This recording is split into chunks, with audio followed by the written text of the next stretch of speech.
हनुमान जी को प्रभु की कथा प्रिय। एक बात, हम कल जगन्नाथ जी में जब थे, आहा, वहां हमने एक हनुमान जी के दर्शन किए। हनुमान जी का नाम तो वहां 2-3 हैं उनके, लेकिन हमने जिनके दर्शन किए वो बड़े ही अद्भुत हनुमान जी। वो श्री हनुमान जी कनपत्ता श्री हनुमान जी कहलाते हैं, लेकिन उनका एक नाम है बेड़ी वाले हनुमान, जंजीर वाले हनुमान। जगन्नाथपुरी में श्री हनुमान जी महाराज के पांव में जंजीर लगी, बेड़ी लगी। वहां के पुजारी जी बड़े सरल, हमने रात को दर्शन किए। हमने पुजारी जी से पूछा, एक बात बताओ, ये भगवान के पांव में बेड़ी क्यों लगी, जंजीर क्यों लगी?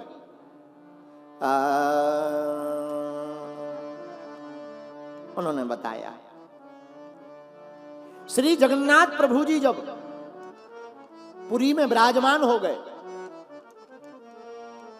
तो पुरी में श्री जगन्नाथ जी जो विराजमान है वो अपने भैया बलदाव भैया और बहन सुभद्रा के साथ में विराजमान। तो भगवान श्री जगन्नाथ श्री कृष्ण ठाकुर जी कभी कभी मंदिर से बाहर निकलते थे। बाहर निकलते थे तो बगल में समुद्र है, और समुद्र लगते भगवान के ससुर विष्णु भगवान की पत्नी लक्ष्मी, लक्ष्मी के पिता का नाम समुद्र। तो समुद्र देवता क्या करते थे, भगवान के दर्शन करने के लिए बार बार मंदिर में आ जाते थे। पहले जगन्नाथपुरी के मंदिर में जब समुद्र देवता आवे तो मंदिर टूट जावे। 2-3 बार हो गया तो भगवान ने हनुमान जी को पहरे पर लगा दिया। एक काम करो, तुम पहरा दो, हम बोल नहीं सकते ये हमारे ससुर जी हैं, तो मैंने ठिकाने लगाए रहे। हनुमान जी मुगदर लेकर खड़े हो गए। ए सावधान, अब अगर मंदिर की तरफ बढ़े तो तुम्हें याद है हमारे प्रभु राम जी ने बाण मारा था, तुम्हारा बीपी हाई हो गया था। हनुमान जी मुगदर लेकर खड़े हो गए और समुद्र को डांट डपट करके बोले, आज के बाद मंदिर के अंदर मत जाना। आहा, समुद्र सावधान हो गया। लेकिन एक दिन फिर से समुद्र मंदिर में घुस गया। मंदिर में घुस गया, तबाही मच गई। तो भगवान ने कहा कि हनुमान जी कहां हैं? पता लगा हनुमान जी तो अयोध्या में हैं। आप अयोध्या क्यों गए? हनुमान जी बोले, प्रभु बुरा ना माने तो एक बात बताएं। बोले हाँ। बोले आपके यहाँ एकदम महाप्रसाद चावल खवाया जा रहा, और हमें प्रिय है लड्डू।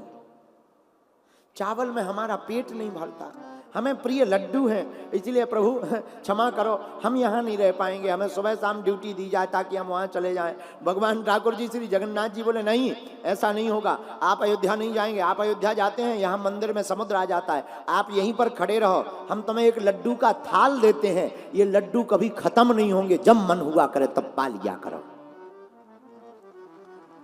तो जो श्री बेड़ी वाले हनुमान जी का मंदिर है, उनके हाथ में लड्डुओं का थाल आज भी है मूर्ति में है, और थाल भर नहीं है। हनुमान जी महाराज को फिर कहा कि इनका कोई ठिकाना नहीं, ये तो चलते फिरते राम है, पता नहीं कहाँ चले जाएं, कौन भक्त के पीछे चले जाएं, साधु संत के तुम रखवारे, ये साधु संतों के रखवारे हैं। तो स्वयं श्री जगन्नाथ प्रभु जी ने जंजीर लेकर के हनुमान जी के पांव में बांध करके वहीं बांध दिया। अब आज के बाद तुम यहां से नहीं खिसकना, समुद्र को ठिकाने लगाए रखना।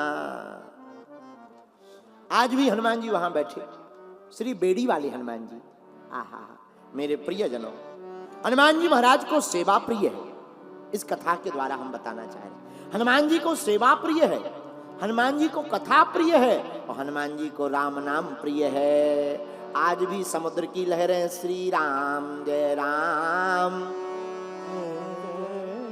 कल रात को जब हम समुद्र के किनारे बैठे हनुमान चालीसा गा रहे थे, तो हमारे साथ में एक हमारे शिष्य कटक के, वहीं कटक है पास में जगह, वहां के थे। उन्होंने कहा, गुरुजी आप यहाँ रेती में राम लिख दो, समुद्र देवता अपने आप आकर के उसको मिटा जाए। और सच माने, बिल्कुल आंखों देखी घटना बता रहे, और आपसे झूठ क्या बोलेंगे। हमने बहुत दूरी पर राम लिखा, नजदीक में तो चाहे जो कोई मिटा जाएगा, हमने बहुत दूरी पर राम लिखा, और राम लिख करके हनुमान चालीसा पढ़ा। जैसे ही हनुमान चालीसा पूरा हुआ और आरती की, तत्क्षण समुद्र देवता इतनी किल्लोर करते हुए हिलोर में आए कि वो राम नाम को जल अभिषेक करवा करके चले गए। तब हमें लगा ये हमारे श्री बेड़ी वाले हनुमान जी का ही चमत्कार है। क्या चमत्कार है? हनुमान जी को तो केवल एक ही नाम प्रिय है, सुमरि पवन सुत पावन नाम, अपने बस करी राखे राम। हनुमान जी को राम प्रिय है। राम नाम मनोदीप धर, जी है देहरी द्वार, तुलसी भीतर बाहर हूँ, जो चाहिए उजियार। कितना अच्छा संकेत। दरवाजे के पास देहरी पर दीपक जलाकर रख दिया जाए तो उजाला दोनों तरफ होगा, कुछ बाहर भी कुछ अंदर भी। लेकिन अगर दीपक केवल भीतर रख दिया जाए तो भीतर तो उजाला होगा, बाहर नहीं होगा, और केवल बाहर रख दिया जाए तो बाहर उजाला होगा, भीतर नहीं। लेकिन दोनों तरफ अगर उजाला चाहिए तो दरवाजे पर दीपक रख दीजिए। वैसे ही मेरे पागलो, तुम्हें भी अपनी बाहर की जिंदगी में और भीतर की जिंदगी में उजाला चाहिए तो अपनी जीभ पर राम नाम रूपी दीपक रख लीजिए, बाहर भी उजाला होगा, भीतर भी उजाला होगा। राम नाम मनोदीप धर, जी है देहरी द्वार, तुलसी भीतर बाहर हूँ, जो चाहूं जियार। हनुमान जी महाराज कथा के रसिक हैं। किसी ने पूछा अच्छा कथा सुनने से होता क्या? ठीक है, आप कह रहे हैं कथा सुननी चाहिए, पर कथा सुनने से होता क्या? हमने एक व्यक्ति से पूछा तुम बताओ घाटा क्या?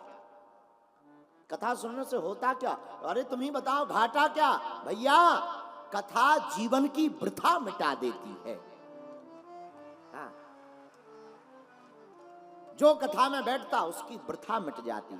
एक बात और, एक होता चरणामृत, एक होता रसामृत, एक होता दुग्धामृत, लेकिन कथा है कथामृत। चरणामृत को तो मुख से पिया जाता, भगवान की कथा को तो कानों से पिया जाता है। अच्छा महाराज, कथा सुनने से क्या होता? विचारों की शुद्धि।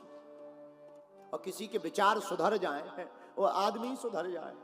खेल तो पूरा विचारों का ही है, और विचार दिमाग में आते हैं, और दिमाग के ही से ही जुड़े हुए तार हैं कान, और कानों से ही कथा सुनी जाती। जो जो भगवान की कथा सुनते हैं उनके दिमाग के विचार बदल जाते हैं, जिनके विचार बदल जाते उनकी जिंदगी की दिशा और दशा दोनों सुधर जाती है। इसलिए परवणी के पागलो, हमें जिंदगी में एक घड़ी आधी घड़ी आधियों में पुनियाद, तुलसी चर्चा राम की हरहि कोटि अपुराध।